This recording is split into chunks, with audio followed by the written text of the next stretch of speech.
নীলকর সাহেবদের অত্যাচারে অতিষ্ঠ হয়ে পড়েছিলেন বাংলার নীল চাষিরা। শেষ পর্যন্ত বিদ্রোহ ঘোষণা করেন তারা। ইংরেজদের অকথ্য শোষণ নির্যাতনের সাক্ষ্য আজও বহন করছে বেলপাহাড়ি। ইতিহাসের পাতার নীল চাষের সেই অধ্যায় আজও জানান দিচ্ছে তার অস্তিত্ব।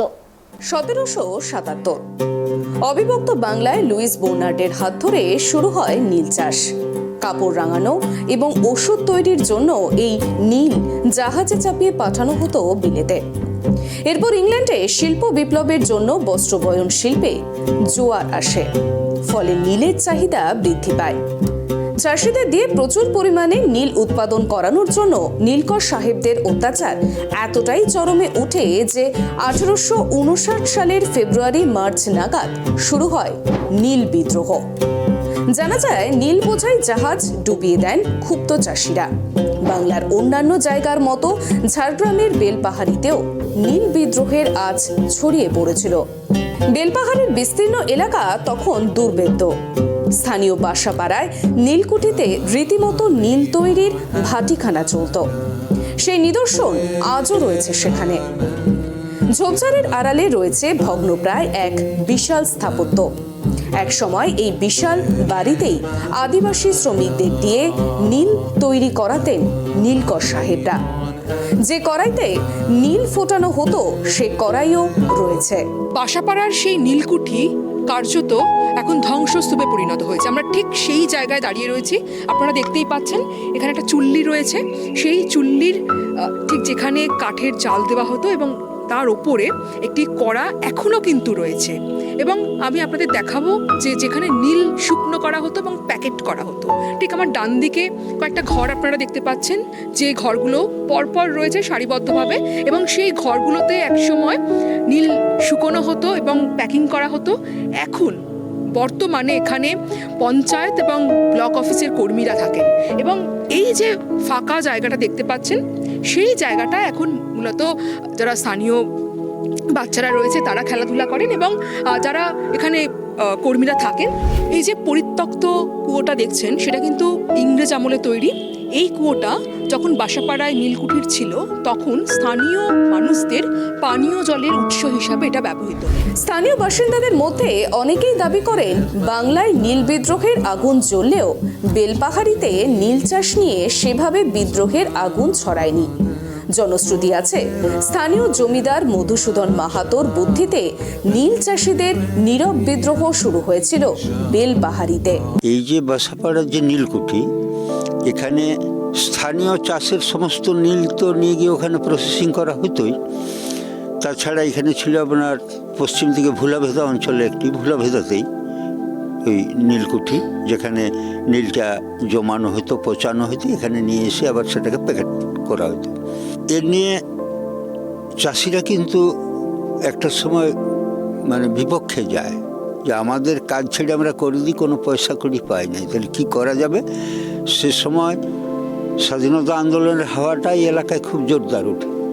সেই সময় নীল চাষ সম্পর্কেও চাষিরা অসহযোগিতা করার চেষ্টা করে সাহেবের সঙ্গে, কিন্তু এত শাসন পীড়ন ছিল। রেকাব দুয়াল নামে একটা চাবুক ছিল, যে চাবুকটা আপনার ওই ভিতর দিকে পেরেক ছিল, সেটা দিয়ে একবার দিলেই সে লোকটা সারা জীবন ওই ঘাগুলি আর শুকনো হতো না আর কি।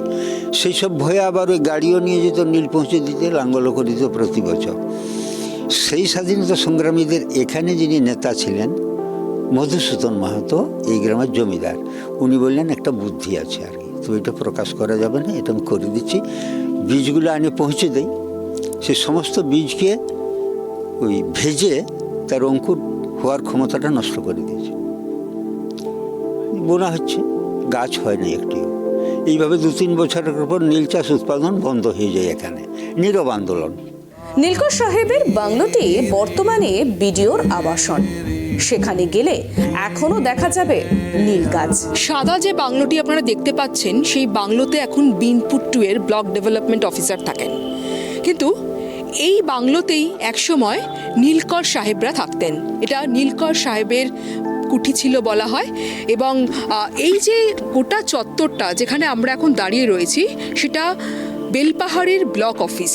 এই ব্লক অফিসেই ঠিক এই বাংলোর পাশেই ছিল ইংরেজদের কাছারি অফিস। এটাই মনে হয় পশ্চিমবাংলার সব থেকে মানে চমৎকার বিডিও অফিস আর কি।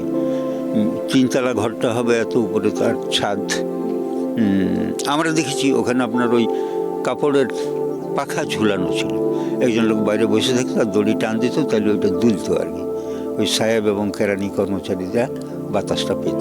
আমরা দেখতে পাই চন্দননগর অঞ্চলে, হুগলি নদীর তীরবর্তী অঞ্চলে নীল চাষটা শুরু হলো। গোয়ালপাড়া বলে জায়গা আছে, তালডাঙ্গা বলে গ্রাম আছে সেখানে। ঠিক তার পরের বছর কুষ্টিয়াতে ইস্ট ইন্ডিয়া কোম্পানি নীল চাষ শুরু করে। 1839 সালে প্রথম যে নীল কারখানাটা প্রতিষ্ঠা করা হলো সেটা হচ্ছে এই বেলপাহাড়ির মানে 2 নম্বর ব্লক বিনপুরের বড়শোল জামবনি বলে একটা জায়গা আছে সেখানে। ঠিক তারপরে শিলদা আছে, শিলদা ওটা কানাসের ডাঙ্গা একসময় বলা হতো, বা রাজার বাঁধ বলে একটা বাঁধ আছে, সেই বাঁধের ধারে নীল কারখানাটা তৈরি হলো, সেটা ছোট আকারে। আমরা এই মুহূর্তে দাঁড়িয়ে আছি ভোলাভেদা গ্রাম পঞ্চায়েতের তামাজুরি গ্রামের নীল কারখানাতে। ব্রিটিশদের নীলকর সাহেবদের ফেলে যাওয়া সেই নীল কারখানা, যে এখানে দেখবেন অনেকগুলো ইট দিয়ে চেম্বার করা আছে। প্রথমে এই চেম্বারগুলোকে জল দিয়ে ভর্তি করা হতো। আমরা যদি নীল কারখানাগুলো দেখি, প্রত্যেকটাই কোনো জলের সোর্সের পাশেই তৈরি হয়েছে, হয় বড় জলাশয় অথবা নদীর পাশে। এই চেম্বারগুলো ভর্তি করার পরে আমরা দেখতে পাচ্ছি যে পাশেই একটা জলাশয় আছে, পুকুর আছে। ওই পুকুর থেকে জল এই চেম্বারগুলো ভর্তি করার পরে চাষিরা যে নীল গাছগুলোকে নিয়ে আসতো সেগুলোকে আটি বেঁধে এই জলের মধ্যে চুবিয়ে রাখা হতো, ভিজিয়ে রাখা হতো। এবার ভেজানোর পরে যেটা হতো, সেই নীল গাছগুলো পচে যেত। পচে যাওয়ার পরে নীলকর সাহেবদের রাখা বেশ কিছু মানুষ, যাদের কাজই ছিল এই চেম্বারগুলোর মধ্যে নেমে জলের মধ্যে লাফালাফি করা। এই লাফালাফি করার ফলে যেটা হতো, নীল গাছের যে ছাল, বাকল, পাতা ইত্যাদিগুলো খসে যেত এবং কাঠিগুলোকে ওরা বাইরে বের করে দিত। বাইরে বের করে দেওয়ার পরে কি হলো, ওরা আরও বেশি মন্থন করতো, যেরকম আমরা দইয়ের মধ্যে মন্থন করি, লাইক দ্যাট। এই মন্থন হয়ে যাওয়ার পরে 8 থেকে 10 ঘন্টা লাফালাফি করার পরে ওই লোকগুলো উঠে গেলে ওই জলটাকে থিতিয়ে দেওয়া হতো।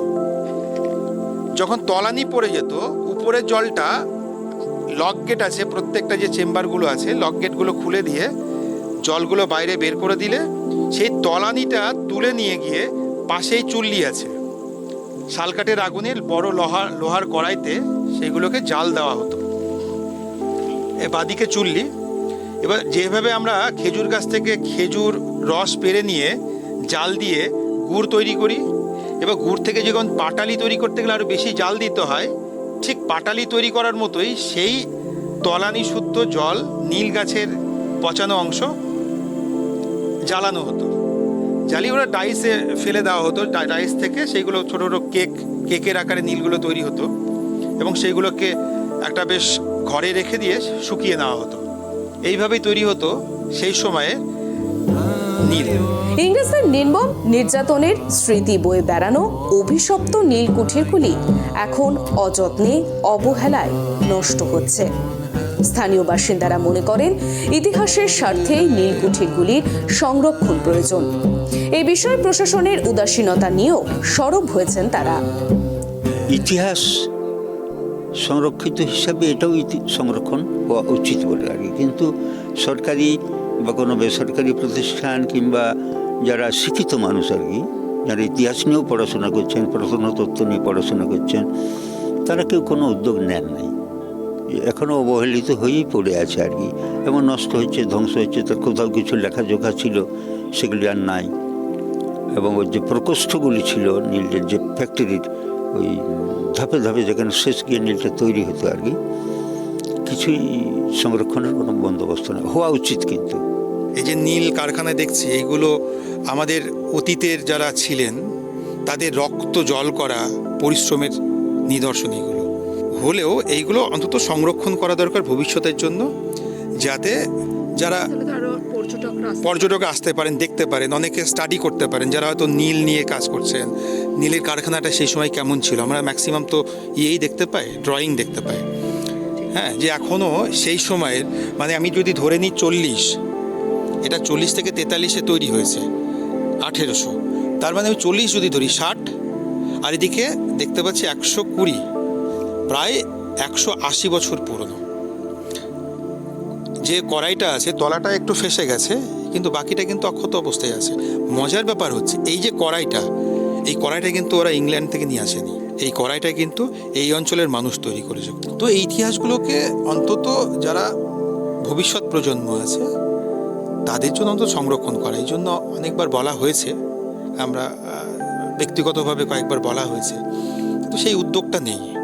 অনেক তো মানুষ আছেন যে নীল কারখানাটা অ্যাকচুয়ালি কেমন ছিল, কিভাবে হতো, সেটা যদি সংরক্ষণ যদি করা হয়, হ্যাঁ, তাহলে যেহেতু বেলপাহাড়ি বা এই অঞ্চলের একটা পর্যটন কেন্দ্র শুধু আজকে থেকে নয়, মানে গত 150 থেকে 200 বছর ধরে সারা পৃথিবীর যারা অ্যানথ্রোপোলজিস্ট আছেন, জিওফিজিক্সের মানুষ আছেন, লিঙ্গুইস্টিকের মানুষ আছেন, তারা এই অঞ্চলে গবেষণা করেছেন অসংখ্য। আর সারা ভারতবর্ষের মধ্যে যে অঞ্চলে for the last 1 lakh years 1 লক্ষ বছর ধরে মানুষের বসবাসের নিদর্শন রয়েছে, সেটা এই অঞ্চলটাই। তো সেক্ষেত্রে এই স্মৃতিগুলো, এই স্মারকগুলো সংরক্ষণ করলে যারা শিক্ষার্থী আছে বা যারা গবেষক আছে, উৎসুক মানুষ আছেন, তাদের অনেক উপকারে লাগবে। বেলপাহাড়িতে নীল চাষের নিদর্শনগুলি দ্রুত সংরক্ষণের আশ্বাস দিয়েছেন স্থানীয় বিধায়ক দেবনাথ হাসদা। যেহেতু তখন ইংরেজদের বা রাজারা যারা ছিল তাদের ওই এলাকাগুলোতে, বিশেষ করে আমাদের বেলপাহাড়ি বা জামবনি এলাকাগুলোতে ওই নীলকুঠির যে চুল্লিগুলো অবশ্যই আছে এখনও, সেগুলো মরচা হয়ে পড়ে আছে। তো প্রশাসনের কোথায় কোথায় জমা পড়েছে, আমাদের কাছে যদিও এখনও পড়েনি বিধায়ক হিসাবে, তবুও এটা স্থানীয় যেহেতু মানুষজনের দাবি, তো সেইগুলা ঠিকই বলছেন, যদি সেগুলো সরকারিভাবে সংগ্রহ করা যেত, রক্ষণাবেক্ষণ, তাহলে ভালোই হতো।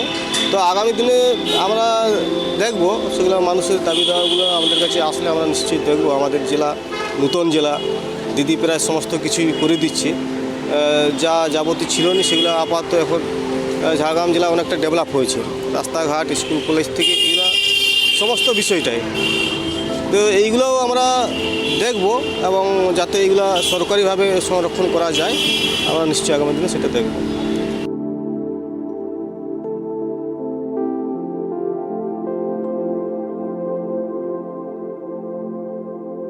নীলকুঠি সংরক্ষণের বিষয়ে স্থানীয় প্রশাসনের থেকে এখনও সেভাবে কোনো রকম আশ্বাস পাননি স্থানীয় বাসিন্দারা। তাদের দাবি, দ্রুত সংরক্ষণ না হলে বিলুপ্তি ও বিস্মৃতির অতলে হারিয়ে যাবে এই আদিবাসীদের রক্ত জল করা নীলকুঠির আতুরঘর। ক্যামেরায় বরুণ ভান্ডারীর সঙ্গে দেবযানী সরকার, ট্রাইব টিভি, বেলপাহাড়ি।